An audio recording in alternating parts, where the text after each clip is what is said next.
Muy buenos días y bienvenidos nuevamente a Sin Guión. No voy a hablar de Hugh Hefner como me han pedido aquí los muchachos que están de duelo seguramente.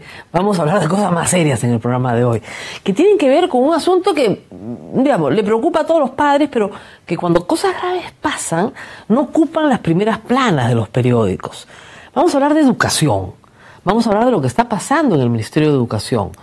Pese a todas las declaraciones del ministro Wexler señalando que no van a haber cambios, que la política educativa continúa, que todo sigue igual, pues han comenzado a aparecer cambios notables e importantes que perjudican la educación de sus hijos. ¿De qué estoy hablando? El día de ayer en el diario oficial El Peruano, esto ya está en blanco y negro, se aprueba esta resolución. Como se escriben las resoluciones, los abogados las escriben tan complicadas que pasan muy desapercibidas. Dejan sin efecto la RM 350-217 Minedu, que dispone la evaluación censal de estudiantes 2017 y la evaluación muestral en instituciones educativas de básica regular. Entonces, ¿cómo que dejan sin efecto? Lo que sucede es lo siguiente. Desde hace 10 años en el Perú se está midiendo el rendimiento de los niños en segundo grado. ¿Por qué en segundo grado? Porque primer grado y segundo grado son complementarios. No sé si ustedes lo saben, pero ningún niño puede desaprobar primer grado. Porque a la edad que tiene y por su madurez mental, se presume que el proceso de la lectoescritura puede ser completado en 1 año o en 2. ¿Ok? Es un proceso complejo, hay niños más rápidos, más maduros, hay niños con menos madurez, y se supone que primer grado y segundo grado son en realidad un binomio, van de la mano. Pero lo importante es saber qué pasa hacia finales de segundo grado, sobre todo teniendo en cuenta que hoy cada vez más hay una educación preescolar, ¿no es cierto?, que sirve de base de aprestamiento para la lectoescritura. Hace 10 años que se mide matemáticas y lenguaje. ¿Ok? Recientemente se añadió ciencias.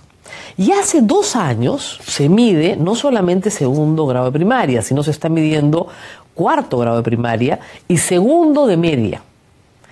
Los resultados son importantísimos para 2 grupos de personas, porque son dos censos. Uno es censal, va para todos los alumnos, y otro es muestral. El equipo que trabaja en el Ministerio de Educación ha acumulado una enorme experiencia y me dicen que es uno de los mejores de América Latina. ¿Qué es lo que están buscando? Están buscando ver el resultado final, que es importantísimo en el aprendizaje. ¿Estos niños están aprendiendo o no están aprendiendo a leer? ¿Entienden o no entienden lo que leen? ¿Pueden hacer operaciones matemáticas sencillas? ¿Entienden nociones básicas de ciencia?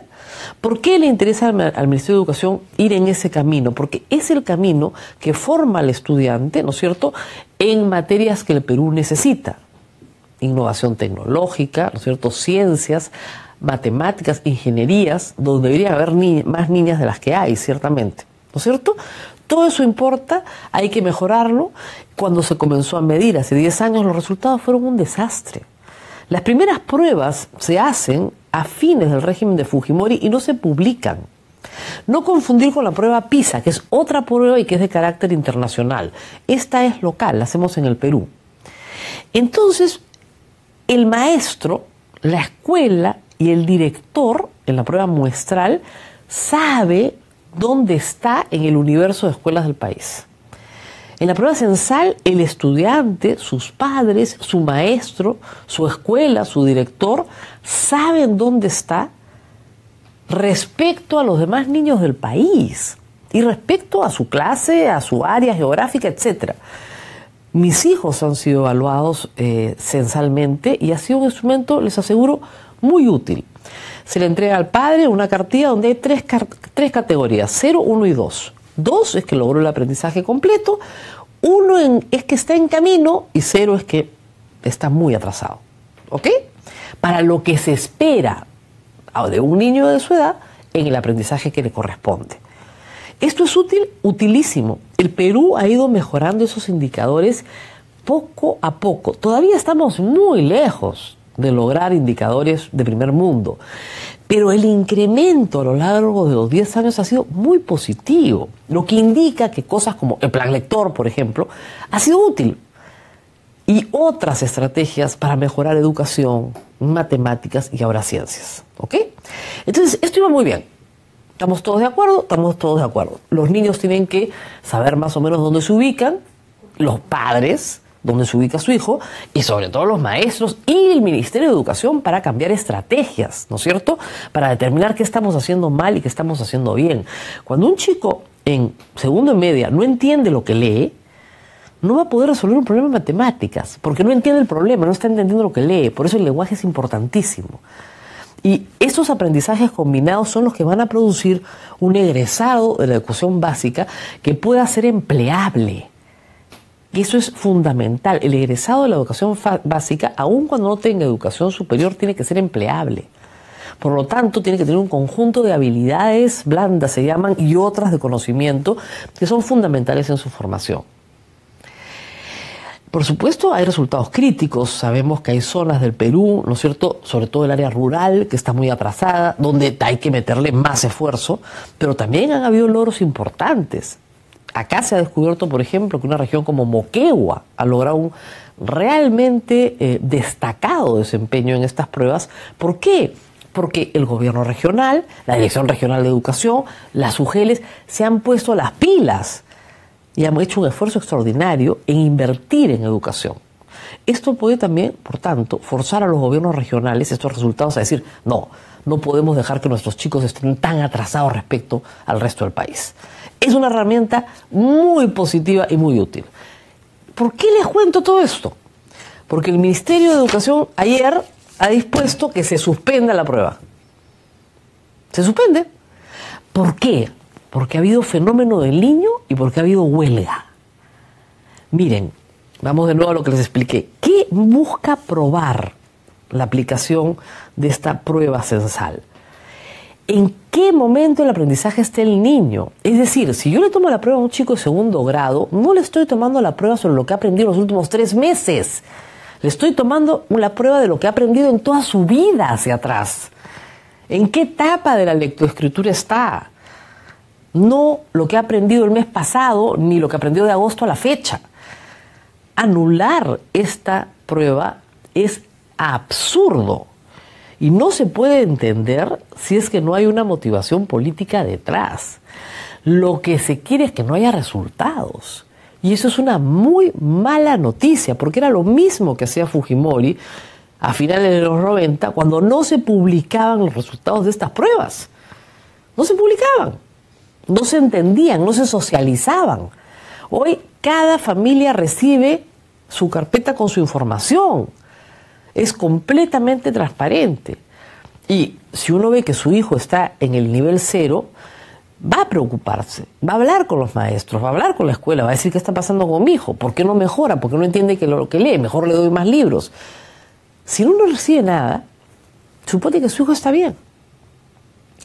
Los niños de esta generación de segundo grado no van a ser medidos.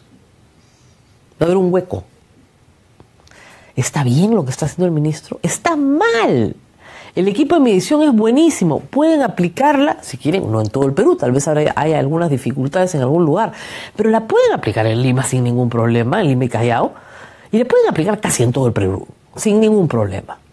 Este es el tipo de cosas que a mí me deja completamente desconcertada sobre la gestión de Wexler. ¿Qué es lo que quiere? ¿Que la gestión de Saber y Martens no puedan ver sus resultados? O sea, dice acá que la unidad de medición ha mandado una comunicación dando una opinión técnica de por qué no puede hacerse, pero no publican la opinión técnica, no dicen nada de cuál es esta opinión técnica. Y reitero, no se le pide al niño, ¿no es cierto?, que resuelva cosas que ha aprendido en los últimos 3 meses, sino que resuelva las cosas que ha aprendido a lo largo de su vida escolar, que es mucho más amplia. Si un niño entiende un texto, lo entiende porque tuvo un buen aprestamiento de preescolar, lo entiende porque tuvo un buen primer grado, lo entiende porque fue llevando un buen segundo grado. No lo entiende porque en los últimos 3 meses tuvo clases o no. Piensen un poquito en estas cosas porque le hacen mucho daño a la educación. Educación sin información no permite generar políticas públicas correctas. Volvemos a la época del oscurantismo por una tontería, de verdad. Y es mala señal. Es muy mala señal. Los maestros están pidiendo que todos pasen el examen para que a todos los contratados se les nombre. Y claro, en esta flexibilización, ¿no es cierto?, puede pasar cualquier cosa. Puede pasar cualquier cosa. Tenemos que apostar por la educación de nuestros hijos. Reitero, esta herramienta la han aplicado sobre mis hijos. Es una magnífica herramienta. Y yo les recomiendo a todos que exijan que el Ministerio de Educación tome las pruebas censales para que sepamos en qué momento de la educación están nuestros hijos. Si no, estamos como padres a ciegas y los educadores a ciegas y el ministerio a ciegas, con un hueco en la estadística. Si 10 años has hecho una cosa y ves que estás mejorando, tienes que seguir haciéndola para poder ver hacia dónde va tu mejora. Yo sé que el tema de educación no conmueve a las multitudes, no es un tema político así calientito, pero sí sé que es un tema importante. Esta resolución tiene que derogarse y tiene que volverse a la prueba censal. Mala señal. El señor Wexler dijo que nada iba a cambiar, que todo iba a seguir igual, que todo teníamos que tener ninguna preocupación, que la SUNEDU no se tocaba, que no se tocaba el tema de género, que no se tocaba el tema de los descuentos a los maestros, que no se tocaba nada, que la ley de carrera magisterial él la impulsaba, etcétera, etcétera. Y no sale con esto. Nos tenemos que despedir hoy día, pero mañana nos vemos nuevamente. Compartan este programa en redes, compártanlo con todo el magisterio, compártanlo con los padres de familia, con los educadores, en fin, con todos los que están metidos en el tema de educación. La preocupación es grande y esto tiene que revertirse por el bien de los niños del Perú. Nos vemos mañana.